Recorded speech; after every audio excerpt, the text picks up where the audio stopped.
안녕하세요, 카르노입니다. 여러분들과 여러분들의 가족들은 어떤 ISA 계좌를 개설하셨나요? 신탁형 ISA인가요? 중개형인가요? ISA 계좌, 종합자산관리 계좌는 투자와 저축을 효율적으로 관리할 수 있는 정말 좋은 금융상품인데요. 가장 인기 있는 ISA는 중개형 ISA인데요.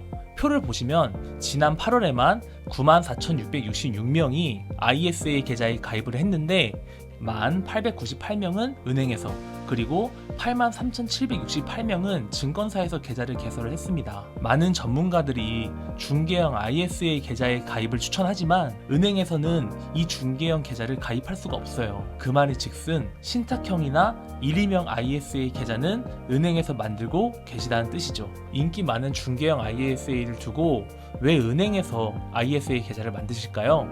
처음에는 단순히 일상적으로 은행 방문이 작기 때문에 자연스럽게 은행의 영업에 노출되는 빈도가 많다고 생각을 했거든요.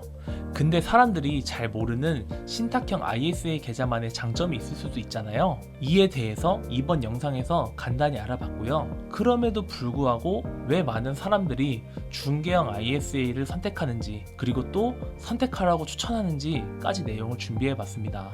이번 영상으로 절세 상품으로 만들어둔 계좌를 조금이라도 제대로 효율적으로 활용하는 계기가 되었으면 좋겠습니다. 신탁형 ISA의 장점을 꼽자면 두 가지로 나눠볼 수 있겠더라고요.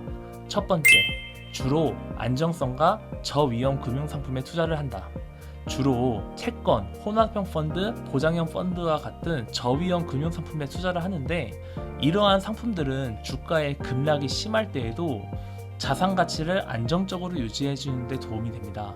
예를 들면 국채나 채권 같은 경우에 주식과 비교하면 가격 변동성이 훨씬 낮거든요. 이는 투자자가 시장의 큰 변동성에도 불구하고 채권 금리에 따라서 일정한 수익을 받을 수 있게 해줍니다. 또한 보장형 펀드는 투자 기간이 끝날 때 원금 일부나 전부를 보장을 받을 수도 있기도 하면서 일정 수준 이상의 수익도 함께 보장받을 수 있습니다. 그래서 금융시장이 불안할 때에도 안심하고 투자를 할 수 있게 되기도 합니다. 신탁형 ISA에서 운용하는 투자 상품의 분류로는 1등급부터 6등급까지 안내가 되어 있는데요. 6등급이 매우 낮은 위험이고요. 1등급으로 올라갈수록 점점 더 위험해진다는 등급 분류로 되어 있습니다. 등급이 올라가면 고위험 자산의 함유량이 많아지는 거죠. 그러면서 단계가 떨어지게 되는 거고요. 이렇게 투자금의 일정 비율을 안전자산에 투자함으로써 포트폴리오를 유지해준다는 장점이 있습니다. 둘째, 투자관리의 편리성입니다. 신탁형 ISA는 은행이나 금융기관이 여러분들의 자산을 대신 관리해주고 어떤 상품을 투자할지도 같이 결정해줍니다. 그래서 투자에 관한 복잡한 결정들을 하지 않아도 그냥 내가 저위험 상품을 할 것이다, 중위험 상품을 할 것이다, 고위험 상품을 할 것이다 라는 것만 운용 지시를 내려주시기만 하면은 되는 거죠. 이런 점이 초보 투자자들이나 바쁜 일상 때문에 투자를 자세히 살펴볼 시간이 없는 분들에게 도움이 되기도 합니다. 신탁형 ISA를 통해서 금융 전문가들이 관리하는 상품에 돈을 맡기게 되는 거죠. 이렇게 전문가들이 관리를 해주니까 복잡한 금융 지식이 없어도 다른 중요한 일들에 좀 더 내 본업에 집중을 할 수 있는 겁니다. 여기까지 신탁형 ISA의 장점을 듣고 혹시 나쁘지 않다고 생각하셨나요?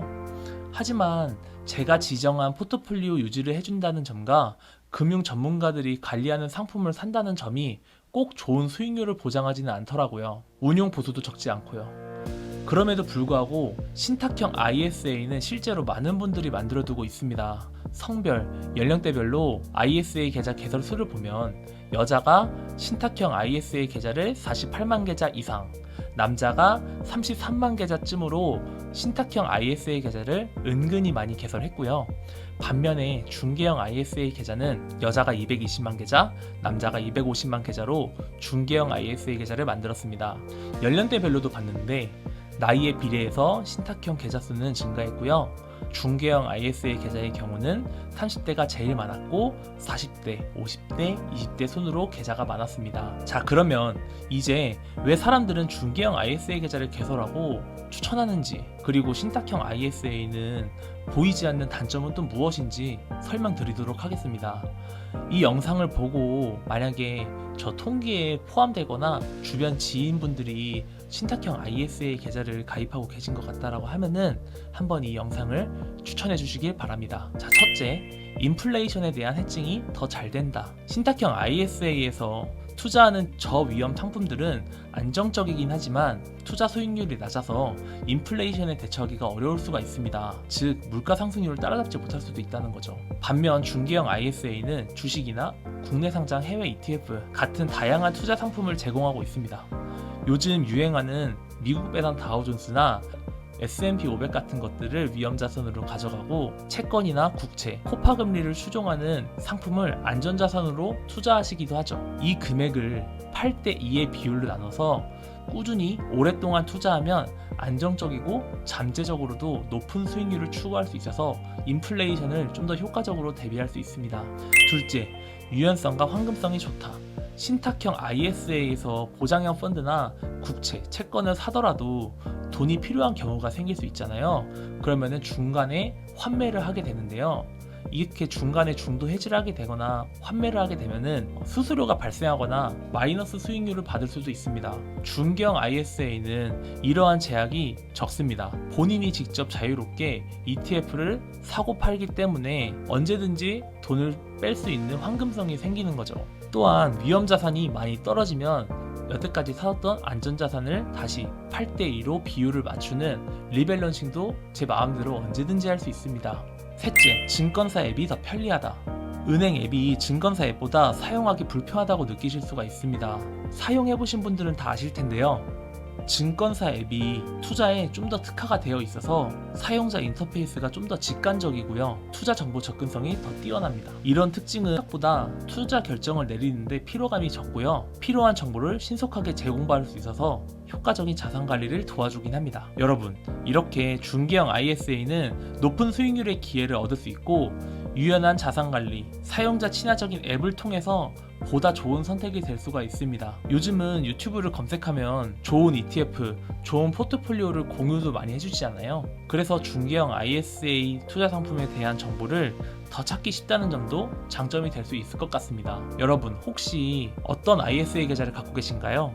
아니면 어떤 ISA 계좌를 만드실 예정인가요? 이번 영상을 통해 중개형 ISA 계좌를 선택을 해서 저와 함께 ISA 계좌를 제대로 한번 활용해봐요. ISA 계좌, 절세 계좌를 제대로 활용하고 싶으시다면 제 채널을 구독 부탁드리겠습니다. 절세 계좌 제대로 활용하는 법 차근차근히 공유해 나가도록 하겠습니다.